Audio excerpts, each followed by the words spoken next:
Денис Кузьмин, эксперт Центра международных исследований Одесского национального университета имени Мечникова. Доброе утро, Денис.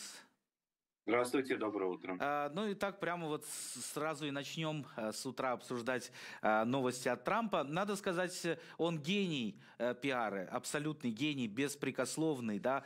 Дело в том, что предыдущий военный бюджет США тоже был рекордный, и они вообще все последние годы рекордные. В этом смысле, добавив 150 миллиардов в американских мерках, не так уж и много, он сделал триллионный бюджет. Вот зачем это делается, зачем об этом так громко сообщают? Точная кодификация будет только в мае. Мы пока не знаем статей, даже открытых. Но, тем не менее, цифру озвучивают.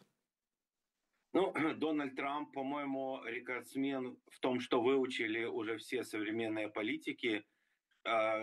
Истина о том, что информация, пиар важнее, чем само действие, чем само событие. То есть мы живем в информационную эпоху, когда нужно постоянно поддерживать вот этот зудящий шум и провоцировать новости. Вот даже мы это обсуждаем. Слово «рекорд», конечно, здесь не нужно им слишком воодушевляться, потому что идет инфляция, цены на американские вооружения, технологии, внутренние зарплаты, они весьма высоки, они рекордные в мире, поэтому их все равно нужно покрывать, поэтому это как голливудский сбор, собрали там 100 миллионов, еще сколько-то. Он так, если цены растут постоянно, то, конечно, цифра увеличивается. Но Дональд Трамп тем самым, вероятно, решил окончательно поддерживать линию на подтверждение позиции среди своего электората, своих сторонников. То есть его больше заботит, чтобы в нем не разочаровались те, кто его поддержал. Это и бизнес-круги, конечно, и военно-промышленный комплекс, и весь этот цифровой бизнес гигантский, ну и костяк населения, которая за него проголосовала. То есть не идя ни на какие видимые компромиссы, подчеркиваю, видимые компромиссы с так называемым дипстейтом, с которым он борется, он декларирует свою приверженность классическим республиканским ценностям, поддерживаем военно-промышленный комплекс. То есть то, что у нас идут сокращения, это силы, могущество вооруженных сил не должно коснуться. При том, что будут, конечно, сокращения по всему миру и возможные выводы частичные вооруженных сил из разных регионов, но нужно успокоить своих о том, что никакие сокращения не коснутся святая святых. Это Пентагон, новые вооружения. Это просто действительно национальная необходимость. Пока существует однозначное лидерство американских вооруженных сил, недосягаемое, нужно эту недосягаемость от Китая в первую очередь продлить на максимальный срок. И пока есть эта возможность, ну что могут настать такие времена, как сейчас в Европе, увеличивай, не увеличивай финансирование, это в краткосрочной перспективе мало что изменит. Пока это срабатывает, они решили это делать для того, чтобы обезопасить себя от таких военно-технических сюрпризов, которых боятся и ждут в первую очередь от Китая, от Индии частично. Скажите, пожалуйста, Денис, говоря о вот этом увеличении бюджета на Минобороны, и это ведь все происходит, это пока что это только заявление на фоне реальных увольнений людей, которые занимаются нацбезопасностью Соединенных Штатов. То есть у нас вызывает волнение то, что происходит, какие люди приходят, только лояльные к Дональду Трампу, но тем не менее это реальные действия, а увеличение бюджета это всего лишь пока что заявление. Но тем не менее, даже делая это заявление, мы можем понимать, вот бюджет увеличен для чего? Будет ли разрабатываться, например, на фоне этих нашей войны, на фоне войн, которые могут быть, будет ли разрабатываться новое оружие, куда пойдут эти деньги, есть ли какая-то статья выдатков? Ну, мы этого знать не можем. Многие эти детализация расходов, как и в многих военных бюджетах, находится в секретной части. То есть это может обсуждаться на сенатских комитетах Конгресса в закрытом формате или даже в открытом частично. Но тут важен сигнал военно-промышленному комплексу на фоне лихорадки, которая есть на мировых рынках, что основные гиганты производств американских вооружений, а это не только чисто оружейные компании, то есть это и тот же Boeing, те же НАСА, то есть там масса крупных технологических структур, которые связаны с заказами через Пентагон или другие агентства.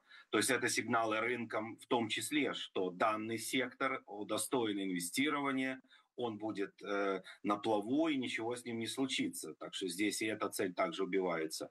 Безусловно, будут разрабатываться новые технологии, уроки нашей войны изучаются крайне широко, то есть все последние новшества, насколько можно судить, и по Брэдли, и по ПВО, это все результаты, к сожалению, на нашей шкуре, то есть масса нововведений вооружением по всему миру происходит именно с учетом опыта украинской войны и на наших жизнях. Да, то есть это вполне то, что идут сокращения, пока нет информации о том, что увольняются именно, что называется, боевые офицеры и военнослужащие, какие-то настоящие элитные подразделения. Возможно, будет идти речь о гражданских технологических вспомогательных сотрудниках, которые есть по всему миру, но они находятся на зарплате Пентагона. Но детализации пока нет, равно как и на каких условиях, сколько, будет ли вывод частичный американских вооруженных сил из Европы, опять же, из Западной или Восточной Европы. В Восточной Европе их, в общем, не так уж много, относительно символическое количество в Польше, в Румынии.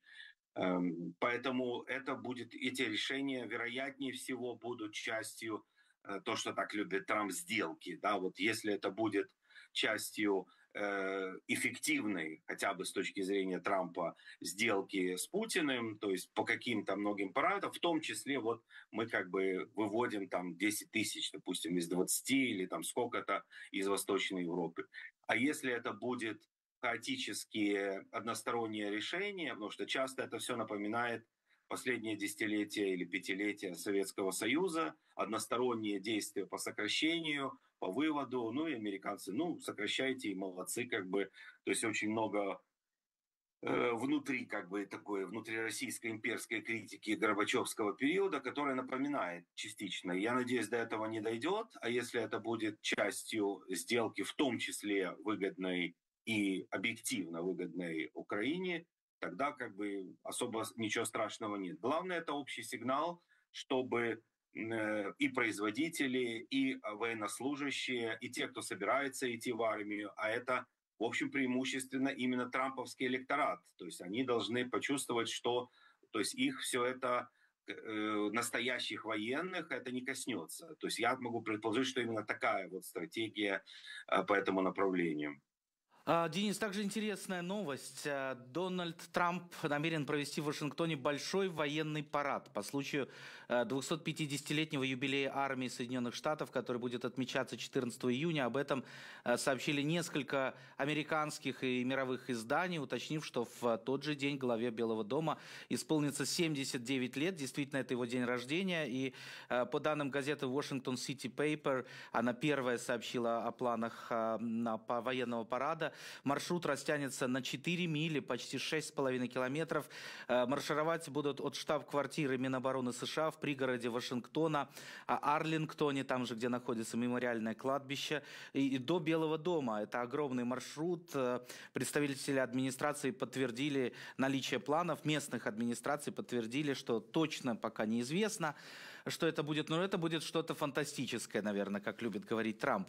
Это не случайно ведь, да, Денис? Парады так просто не проводятся. Какой символ, какой посыл в этом? Не считая, что это просто день рождения Дональда Трампа.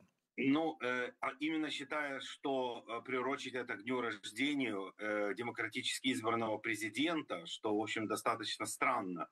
Я могу напомнить, что военные парады это вовсе не в традиции Соединенных Штатов. То есть это производилось, это французы любят, русские любят, немцы любили когда-то, теперь уже обломались. Британцы частично, когда королевская семья, сверху пролетают самолеты. Это в основном специально подготовленные части, гвардейские, там, со всеми этими волынками играющими. То есть это и в американской армии тоже существует. Но вот то, что я слышал еще на первом сроке Трампа, тогда тоже были планы проведения военного парада, но они были отменены, и это вызывало, ну, как бы всякие мои друзья, приятели, так называемая вашингтонская интеллигенция, были просто в ужасе. То есть это парад будет сопровождаться и протестами. Мы видим какие-никакие, но протесты по всей Америке прокатились. А это именно военные парады, это как такой неотъемлемая часть диктаторской власти. То есть практикует это только вот Москва, Пекин частично, вот Пхеньян, да, то есть это кто любители парада. То есть тем самым он сам показывает, что ассоциируется именно с такого рода пиар-акциями. То есть раньше действительно парады это было шоу, которых было не так много, и люди просто наслаждались, видя, особенно в таком патриотическом, милитаристском угаре, или в хорошем смысле этого слова, а также это было, особенно на Красной площади в годы Холодной войны, демонстрация непосредственно технических достижений, которые вот новинку, и буквально журналисты фотографировали, военные атташе записывали, просто увидеть, как выглядит эта ракета «Сатана», как выглядят новые танки. То есть в современном мире это уже не имеет такого прикладного значения, должна быть картинка. Если это будет организовано или, по крайней мере, бросен клич для визита по этому поводу в Вашингтон сторонников Трампа со всех Соединенных Штатов, потому что непосредственно жители Вашингтона это в основном проголосовали против Трампа, и там как раз и проживает масса людей, которые недовольны или перспективой, или утратой работы. Вашингтон достаточно либеральный город, несмотря на то, что столица. То есть он, видимо, решил не давать передышки в информационных поводах. Я думаю, что они окончательное решение примут позже на основе перспектив именно столкнуться с протестами, потому что это будет выглядеть не очень красиво картинка, если есть такие пацифистские демонстрации вокруг именно парада. То есть это настоящий парад, это должна быть идеальная картинка. Не может быть так, что президент размахивает ручкой, маршируют солдаты, а тут же стоят демонстранты, которые выкрикивают что-то или размахивают радужными флагами. То есть здесь либо то, либо другое. То есть я думаю, что это уже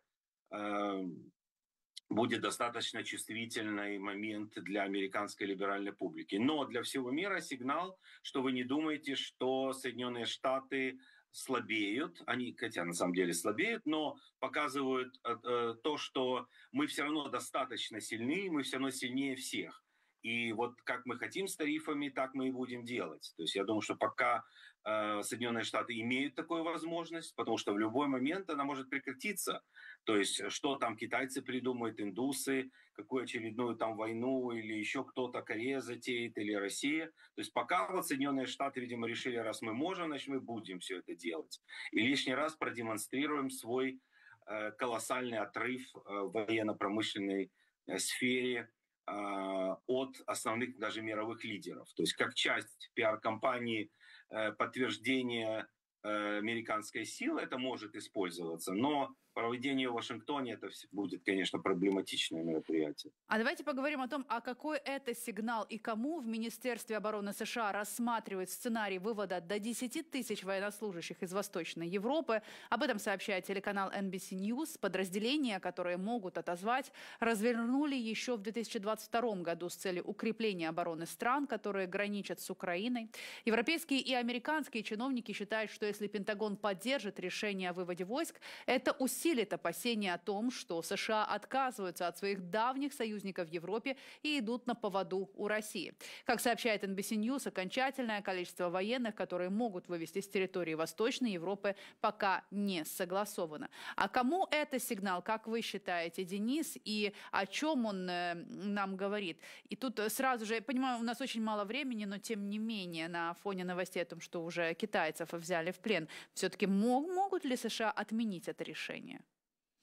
Ну, оно решающего значения иметь не будет. 10 тысяч американских солдат в Румынии или Польше, они все равно погодой не сделают. Конечно, это обидно, особенно для восточноевропейских стран. Американское присутствие – это их козырь. Но если это будет в рамках какой-то сделки с Путиным, потому что Путин опирает то, что Восточная Европа, новые члены НАТО, вообще как бы, ну, американцы ядерное оружие, скажем, не размещают ни на территории бывшей ГДР, ни в странах бывшего Варшавского договора, это как бы точно, в отличие от расширения НАТО, было обещано и Советскому Союзу, и потом уже Ельцину. То есть это все равно неформально соблюдается. А уменьшение американских военного контингента в Европе идет еще с 91 года. То есть это постоянно происходит. Основные военные базы уже вне Европы, ну вот вокруг Рамштайна, это там ключевые, все-таки все оборудовано, там есть и ядерное оружие, и главная перевалочная база американских солдат для из США дальше на Ближний Восток и так далее. То есть это и может быть сигналом на то, что вот в рамках этого сигнал и для Путина, ну и для Китая о том, что раз мы наращиваем вооружение, а из Европы уходим, значит, куда мы приходим? То есть это говорит о том, что может быть усилен фланг Юго-Восточной Азии. Ну и сигнал собственным избирателям о том, что вот видите, я сокращаю присутствие, мы не кормим европейцев больше, хотя это радикально, конечно, ничего не изменит. Ну и, надеюсь, это не просто сигнал Европе, то есть Европа уже давным-давно должна была наращивать собственные вооруженные силы, даже не в связи с Украиной. Это и с окончания Холодной войны были в начале 2000-х серьезные попытки и увеличение финансирования, но потом экономический кризис 2008 года, все это заглохло. И сейчас это, ну, уже просто очевидность в том, что Соединенные Штаты в любом случае будут уменьшать свое военное присутствие, которое должны заместить сами европейцы, даже сами для себя, даже вне зависимости от войны в Украине. А это будет объективно помогать и нашей безопасности в рамках общеевропейской. Спасибо вам, Денис, за этот разговор. Будем и дальше следить за военными инициативами Дональда Трампа. Ну и дождемся парада. Денис Кузьмин, эксперт Центра международных исследований Одесского национального университета имени Мечникова, был нашим гостем.